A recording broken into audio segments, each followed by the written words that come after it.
Hey there guys, welcome back to the channel. Thanks for joining me today. Before I jump into this today, I want to start by saying a huge thank you to everyone that supports the channel and watches and the subscribers and everyone that engages in the channel in the comments. I love interacting. I respond to every single comment that's down there, always will. But I just hit 1,000 subscribers a couple days ago, and this is the first video I've made since then, so I just want to give a huge thank you to everyone that subscribes.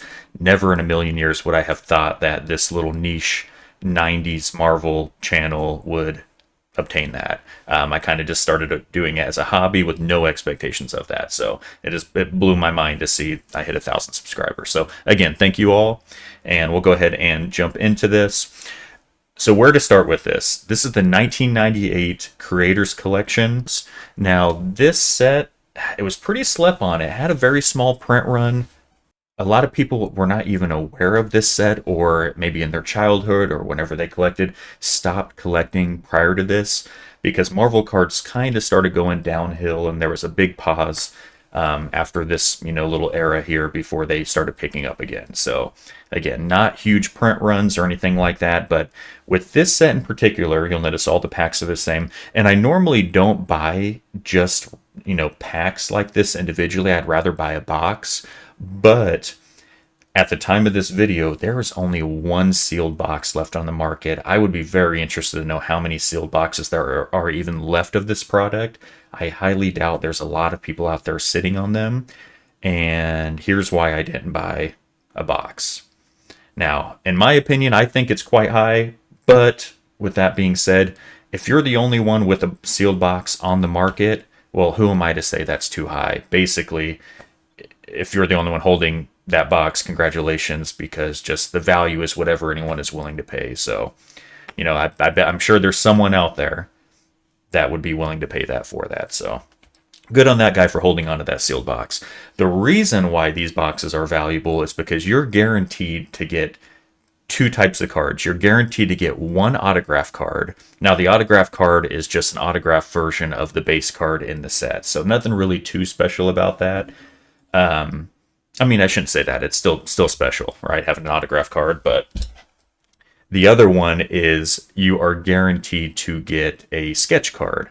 And any boxes, especially the very few from the 90s, I know the 97 Fleer Ultra Spider-Man set, things like that, it like the first generations of having sketch cards in a box. So very valuable, and I can see why these boxes are pricier, with that being said.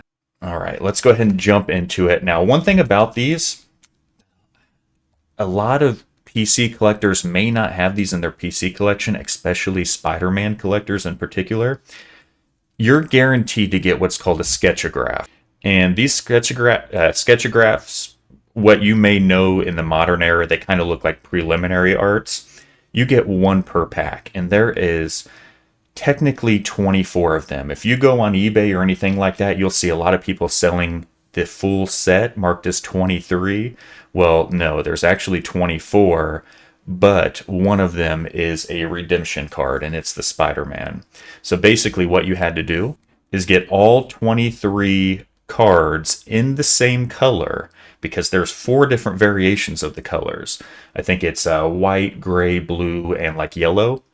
But you would have to send in the full set, and you'd have a chance at getting an autographed Spider-Man version signed by Stan Lee and Mike Wieringo. Hopefully I'm pronouncing that right. And it's just a chance to get that. They only produced 100 of them. They're not serialized or anything like that, like you've seen today's, but there was only 100 of them. Aside from that, you could also pull the Spider-Man card, sketchograph, or not sketchograph, sketchboard, that's what they're called. That's non-autographed, but it's 1 in 5,760 packs. And if you don't believe me on that, here is the back of it. I'm trying to get it not to glare. We may have to pause it there, but if you read the top of it, it mentions about, as I mentioned, 100 limited edition signed versions, but you'll see right above where my thumb is, right here, 1 out of 5,760 packs for just the regular non-autograph version. With that being said, that makes that card the rarest card that you can get from the 90s era, right? Aside from any, one-of-one sketches or anything like that, but way more so even than the 95 Marvel Masterpiece Mirage cards. Way more rare than those. And those are pretty rare, as you know. But let's go ahead and jump into it. I will stop rambling on. I just wanted to give some context to why these are so expensive and the fun little game and redemptions that you can have with that. So I'm going to jump into it. I have not opened a pack of these in years. Hopefully they're not bricked, but we will see. By the way, if you're into grading cards, there's 72 cards in the base set, only 12 gem mints in existence of the base cards, which is crazy. So if you get any of these in the gem mint, they could hold some value. I'm not a big fan of the art of a lot of these base sets, but the insert sets are really cool because they have 4 gold, like gold gallery cards as well in there. Maybe I'll pull one in every 9 packs on those. But here's the first card. So we got Iceman. Let's see. So a little stuck together. Okay, guys, I just had to do that off screen. When I said a little stuck together, I meant a lot stuck together. These cards are pretty bricked. However, the sketchboard in there is not bricked. That came out unscathed. So again, we got the Iceman here.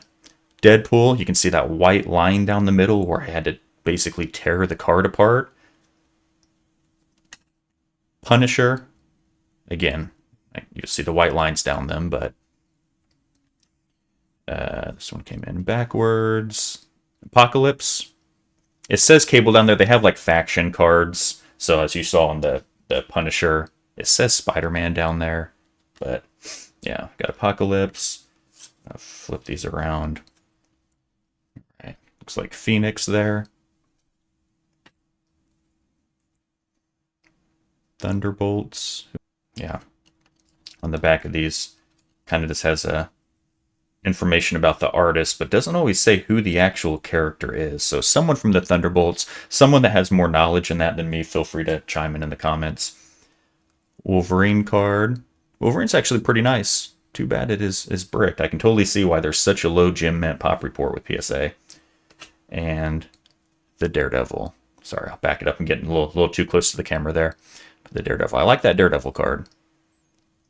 And then here is the sketchboard. So we got a black cat. So again, there's 4 different variants of this. The image is the same in all of them. It's just a different color sketchboard. And again, you have to get the entire 23 set in the same color to send in to even have a chance at getting that autographed card. And here you can even see the back. You have to fill this out, 3 of 24 at the top, and send these in.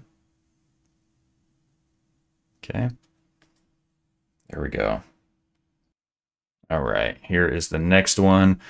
Got Omega Red. I love Omega Red. I'm not a big fan of this card, though. It says Daredevil on it. But I don't know, the art, this just looks so badly CGI'd on this. And the back of it kind of got butchered when I pulled it apart. Again, I maybe shouldn't even be opening these, but I want to see if I can pull any of the inserts and if those come out in good condition. It's a nice Deadpool right there. Cyclops. Looks like Wasp. Could be wrong on that. All right, and there is the next sketch of Phoenix. Sketchboard, not sketch. Again, kind of like preliminary arts in the modern era. You'll see again on the back. 23 of 24. All right, next pack. Sorry for all the edits. I'm just don't want you guys to sit there and have to watch me unstick all these cards. Go through it.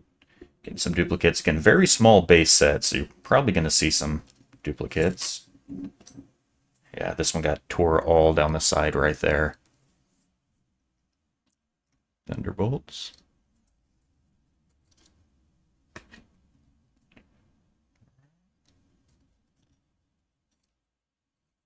Thought I got them apart, most of them. Another Omega Red. And we got another Black Cat. But we'll notice the difference here. I got 2 different variations. I got the white and I believe the gray. The yellow looks way more yellowish, so I know it's not yellow, but these are actually 2 different variants right there. So you can see how hard it is opening these to get a full set of all the same color. All right. Just run through these again. Another Punisher. There. Oh, I like that card. Hella. Pretty nice one. Some of them's okay, but some of the art is just a little not my favorite. Spider-Man. Good Spider-Man there. Human Torch. Loki. X-Force. And hey, we got a Hulk. Got the Hulk on the... I believe this is... Looks white to me. It could be the gray, but looks like the white version. All right. I'm not going to open all 6. I'm going to make this my last pack because I try to always save one pack to potentially grade. All right. So last pack here is some generic cards. Oh, that's a nice one. Go through these. Again, getting quite a bit of duplicates. There's another Spider-Man there. I like seeing Hobgoblin's pumpkins on there. It's pretty nice. Kazar. I think that looks like Penance, if I'm not mistaken. Doctor Doom holding a child in space. Kind of awkward. Take that one. And then, okay, we got our first yellow sketchboard. And we got the Thor. These sketchboards, I think they're really cool, actually. They got definitely like a paper feel to them. They don't feel like a normal card. They're the same size, though, but yeah. Yellow. So didn't get any of the gold inserts, but that's what they look like. So unfortunate, didn't get any of those. But yeah, that is it, you guys. Oh, let me show you. All right, so now that I think about it, I'm very surprised I didn't get any of the Editor's Choice cards. All right, guys, so after thinking about it, I didn't pull any of the Editor's Choice cards, which I think are really cool inserts. There's supposed to be one in every 3 packs. I'm surprised I didn't pull one, but there's 12 of them, and I'll show you. I actually have one here. This is a Pop 2 in PSA. Super happy to have this insert here. So the Editor's Choice, basically the 12 different artists, one got to pick any character they wanted to do and make a card of it. So I got the Spider-Man one here, done by Bob Harris. The art, pretty cool. But again, I just don't think that these cards, even buying them sealed, as you saw, they're all bricked, you're not really going to get any more gem mints going forward. So if you find any of these, maybe it holds some value to pick them up. But yeah. All right, you guys, that'll do it. I appreciate you watching. Thank you again if you stayed the whole time. I hope you enjoyed it. I like to post the videos even on brick cards just to make people aware, so that way I took the cards off the market so you don't have to worry about buying them and waste your money on a brick pack. But there we go. I appreciate you guys sticking around. I hope you guys all have a great Thanksgiving weekend and stay safe out there, and I'll see you back next time. Bye-bye.